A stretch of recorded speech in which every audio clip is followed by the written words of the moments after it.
Jonesy and Amanda. Jam Nation. When you think of the trouble in your life, would you not swap it with Prince Andrew?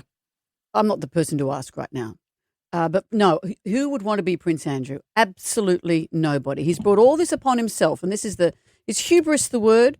Is that the way he has lived his life, the arrogance with which he's lived his life, his attitude to service that the other children of the Queen seem to have adopted and understand that they have some form of responsibility.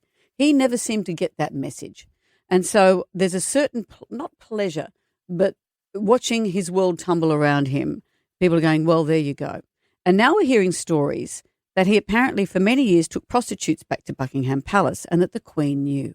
Ooh.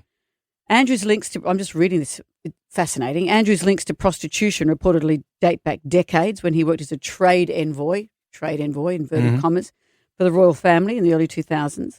He reportedly had 40 prostitutes brought to his hotel room in Thailand on one occasion. So when he'd go on these trade envoys as a representative of the royal family, drumming up trade for British Isles, he wouldn't stay in embassies that would have been free to covered by the taxpayer. The taxpayer, of course, therefore, had to pay for these hotel bills, et cetera, and maybe the aforementioned prostitutes. What's interesting, though, is that how do you feel about the Queen knowing? Here's what a historian has written. He brought in prostitutes to Buckingham Palace for years. It was done on a regular basis. People who worked there complained to people in command, but nothing was done. The security that complained were told, quote, if you'd like to go back on the heat, Brixton, you have that choice. Right. But otherwise, you keep quiet. Of course the Queen was there. She was informed, but he was her favourite son and got away with everything. They brushed it under the rug until now. Now the Queen is no longer here. This is a cavalcade of disaster. But I was thinking about this.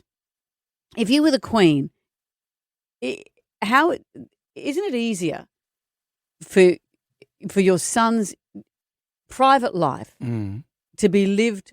Because having prostitutes isn't illegal. The morality around that is your own business.